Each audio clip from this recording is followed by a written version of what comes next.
capítulo 26 de Gênesis, no versículo 23, diz assim: dali Isaac foi para Berseba, né? Depois de 10 anos ele desceu para Berseba. Versículo 24 diz: naquela noite, na noite em que eles chegaram lá. Dá uma ideia de assim, uma coisa que Deus estava esperando, sabe?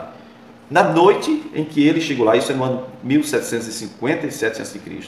Observe que a última narrativa está em Gênesis 26, 34 e 35.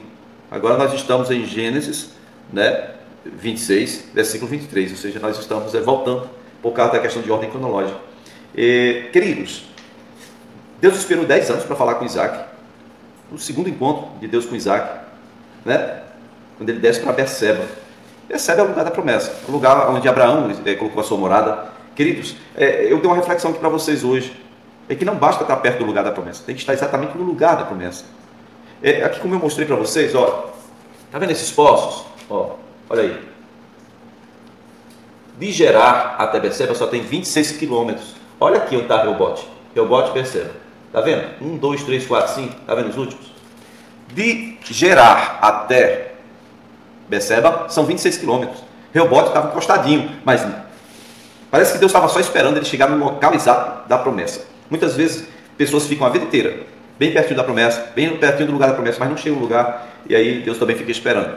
E Deus tem mais condição de esperar do que nós. A nossa vida é desse tamanho, tá bom? O tempo de vida nosso é curto. Então, queridos de Deus, Deus aparece imediatamente, o segundo encontro dele com Deus, e aqui nós vemos, diga-se de passagem, nós vemos Deus procurando Isaac. Você lembra que Isaac buscou a Deus porque a esposa era estéril? Mas procure na história se Isaac estava buscando Deus. Depois que a esposa engravidou, não, é Deus que está procurando Isaac. Agora é Deus que está procurando Isaac, tá bom? Então, se você for observar, contando da morte de Abraão até o dia em que ele chegou, a época que ele chegou em Berseba, nós vemos exatamente isso aqui. Foi, no caso, 10 anos, ele passou em Beer, lá e Roi. Os gêmeos tinham 15 anos, com mais 10, 25. Então eles chegaram com 25 anos, saíram de Beer, lá e Roi com 25 anos, chegaram em Gerar com 25 anos. E depois eles saíram de Gerar para Reobote, foi descendo para Reobote. Aquele período chegou aos 40 anos em Reobote, aí o Isaú vai e se casa com essas duas mulheres. Ok? Repetindo aqui.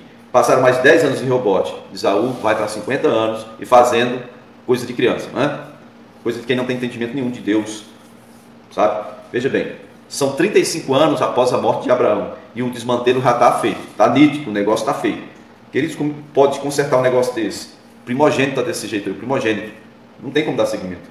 Versículo 24 de Gênesis 26, Deus aparece fazendo menção da promessa, porém a expressão de Deus é o seguinte: por amor do meu servo Abraão, né? Clarei um pouco o entendimento nosso, da promessa, aliança e tal, nas entrelinhas que a gente vê que assim, olha, isso aí, eu vou abençoar você por amor do meu servo Abraão. Na primeira vez que Deus encontrou Isaac lá em Gerar, ele disse que não descesse para o Egito, né? E aí diz assim, que porque o seu pai, Abraão, foi obediente, ele guardou os meus preceitos, os meus mandamentos, os meus decretos e as minhas leis.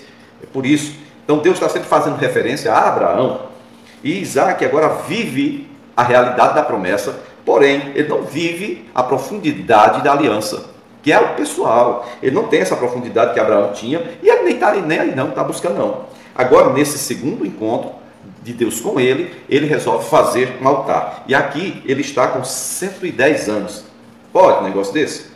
Eu penso que Deus esperava isso de Isaac, né? Que Isaac buscasse. E Isaac se demorou muito. A narrativa não mostra ele buscando o Senhor, né? Deus está buscando Isaac, mas o Isaac ele só está retribuindo gentilmente as manifestações do Senhor na vida dele. Graças a Deus que ele tem pelo menos dado para isso. Bom, parece uma ironia, uma brincadeira que eu vou dizer aqui, mas o serviço principal da vida do Isaac foi cavar poços. Está buscando o quê? Profundidade. Mas espiritualmente falando, foi tudo que ele nunca teve. Ele nunca teve profundidade no relacionamento com Deus. Parece que Deus estava querendo mostrar para ele: meu filho, você tem que cavar mais fundo, você tem que ter profundidade na aliança, você está vivendo a realidade da promessa sem conhecimento da minha pessoa, sem um relacionamento profundo. O negócio é muito parcial, está em cima da terra, ainda o negócio tem que aprofundar. Abraão seguiu a terra lá da promessa, de alto a baixo, né, no comprimento e na largura. O Isaac estava cavando poço, mas o que não tinha Era profundidade. É aí o momento em que você vê que coisas naturais podem estar apontando para necessidades urgentes e espirituais. Tem muita gente dando volta na vida aí, ó, certo? Porque não chega a lugar nenhum, sabe? Não consegue, não tem profundidade nos relacionamentos com Deus, é tudo superficial. Estou na igreja há muito tempo, lugar bom, ó, lugar da promessa é lugar. Realidade da promessa você pode até viver. E a aliança? Como é que está a sua aliança com o Senhor? Em que nível você está levando a sua vida com Deus? Né? Vê se tem profundidade aí. Se não tem, reveja seus conceitos. Comece de novo, busca o Senhor. Comece do zero, dá o seu jeito. Queridos, no Gênesis 26, 24, ainda a expressão do Senhor é não temas. Quando o Senhor se expressa assim, não temas, é óbvio que ele estava sendo perseguido. Ele saiu de Gerar, é porque ele era muito rico, e os filisteus estavam perseguindo ele, estavam entulhando poço, ele saía e cavava, era um trabalho inútil, ele cavava, os primeiros, eles entulharam os poços que Abraão tinha cavado, ninguém tem água. Agora Isaac vem, desentulha, e diz, a água é nossa. Pega um outro, a água é nossa. Isaac não quer briga. Isaac vai saindo, até Deus dar uma condição para ele prosperar, tá certo? Bom, então essa expressão não temas, Deus está dizendo, eu vou ser o seu escudo, eu vou te proteger, eu vou garantir que a bênção que eu impetrei sobre Abraão aconteça em sua vida, na vida dos seus descendentes. Amém? E uma observação aqui, os filisteus atribuíam toda a prosperidade do Isaac simplesmente à água. Nós sabemos que isso não pode, isso não tem condição. Isaac plantou uma colheita lá no vale de Gerar, ele colheu a 100 por 1. Ninguém faz isso numa época de seca. Está maluco, doido? Não. E só água, a base d'água? Não. A questão aqui foi exatamente a bênção de Deus. Deus disse, eu vou estar contigo, vou te prosperar, não desce para o Egito não. E eles achavam que era somente atribuindo a coisas naturais. Por isso eles atacavam tanto os poços, para impedir a prosperidade do Isaac. Tá certo? Então, aqui no versículo 25, é a primeira vez que Isaac manifesta o desejo de ter Deus como Deus de sua vida. É o momento em que Isaac quer que Deus deixe de ser o Deus do seu pai e passe a ser o seu Deus. É o único momento onde Isaac aparece com 110 anos e diz, vou fazer um altar aqui e vou fazer como meu pai fazia, vou invocar o nome do Senhor. Amém? Ao Senhor que me apareceu. E isso é fácil, ele sabia o nome do Senhor. Ele ouvia, ele via o pai dele, Abraão, fazendo isso. Ele sabia construir um altar e ele sabia o nome do Senhor. Então fica fácil para ele. Agora, isso aqui também mostra que se ele já sabia há tanto tempo, ok? Se ele já sabia fazer altares, já sabia invocar o nome do Senhor, por que ele não fez isso antes? É a segunda vez que Deus vem buscar ele. Por que ele não buscou o Senhor para que Deus fosse o Deus da vida dele, não o Deus do pai dele? Eu acho que ele ainda estava com algum pensamento ruim, um sentimento ruim com relação a Deus devido à experiência que ele teve com o pai dele. Foi muito forte aquilo. O Abraão ia sacrificar ele, porque Deus tinha mandado. Olha bem, me comenta aí, me ajuda aí a entender isso aí. O que, sabe, comenta. Por que será que o Isaac não tinha essa disposição, esse coração assim, voltado para vou buscar Deus, vou conhecer Deus? Meu pai fazia assim, eu vou buscar Deus. Você acha que não tinha nada a ver com aquele sacrifício que o seu pai fez por ordem do Senhor? Né? Ou você acha que isso não tem nada a ver? Comente aí, esse espaço é para a gente fazer isso mesmo, ok? Então ele conheceu o nome do Senhor, invocou o nome do Senhor que lhe apareceu. Versículo 25 diz que ele acampou ali em Berseba, tá certo? E cavaram um outro poço. Olha, não era um poço velho, antigo, que o pai tinha cavado, o poço que se chamou Berseba por causa do poço do juramento, né, entre Abraão e Abimeleque, não. Eles cavaram um outro poço. Provavelmente aquele poço que Abraão cavou, sabe, foi o segundo, né, o primeiro tinha sido tomado à força. Alguém, ou um povo, ou pessoas já deviam estar usando, e então ele preferiu cavar um outro poço para não ter mais confusão. Isaac é um homem de paz, embora ele não tenha profundidade na relação com Deus. Ele é um homem de paz, ele não quer contenda, ele não quer briga. Eu acho que se fosse Abraão, ele já resolveria de outro jeito, não sei. Ou ia conversar, ou ia, vamos ver se Deus, vamos ver o que Deus vai fazer. Acho que ia começar um pipoco ali, viu? Tá certo? E aí esse novo poço que o Isaac acabou em Berseba é o sétimo poço, tá bom? O sétimo poço. E começando desde Gerar, né? Teve um no vale de Gerar. Vamos dizer assim, primeiro foi aquele que foi tomado pelos servos de Abimeleque, depois teve um que chamou-se Berseba, poço do juramento, depois agora com Isaac em Vale do Gerar, e depois teve Ezeque, por causa da contenda, Sitna, por causa da contenda, Reobote, e esse último agora, um novo poço em Berseba, certo?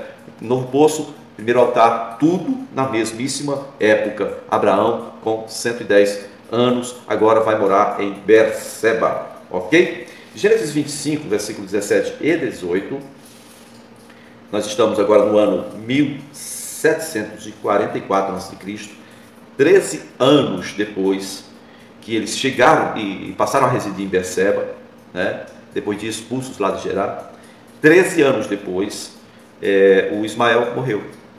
13 é esquisito, né? É tipo assim, o Isaac, quando o Isaac estava sendo gerado, o Ismael tinha 13 anos. Quando o Isaac nasceu, ele tinha 14.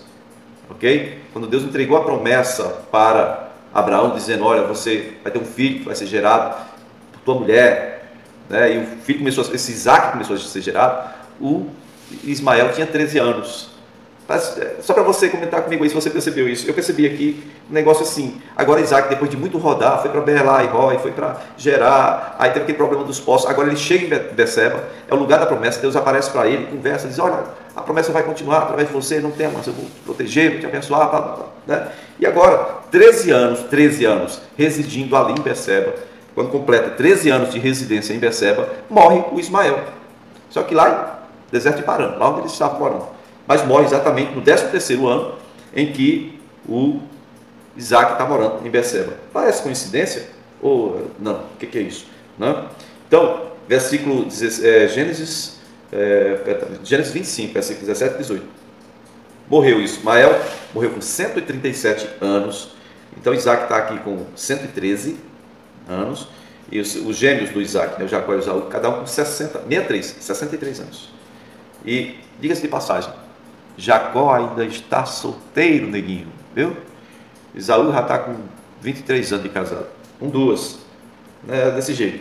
Um tem duas esposas, o outro não tem nenhuma.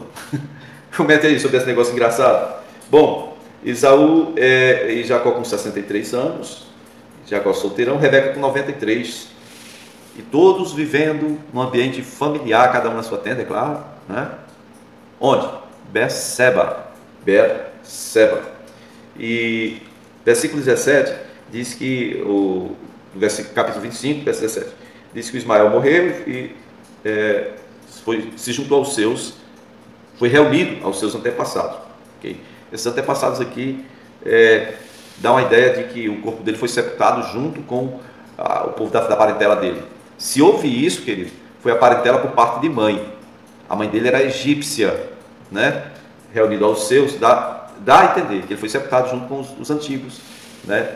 E é provável que essa Agar, que era, no caso a mãe de Ismael, egípcia, mas já há algum tempo morava naquela região de Padan Aram. A gente sabe, perdão, Padan Aram não, deserto de Parã. Padan Aram é outra coisa, é a terra do Abraão. Deserto de Parã, ok? Parã. A gente sabe dessa possibilidade porque quando ela fugiu de Sara, ela estava indo exatamente naquela direção. Cades Barneia, por ali, por isso que chama Beerlai Roi, né? Perto de Cades Barneia. Se ela continuasse descendo na direção que ela vinha, ela ia chegar na fronteira do Egito com Israel e ia chegar até o deserto de Parã. Ok, meus queridos?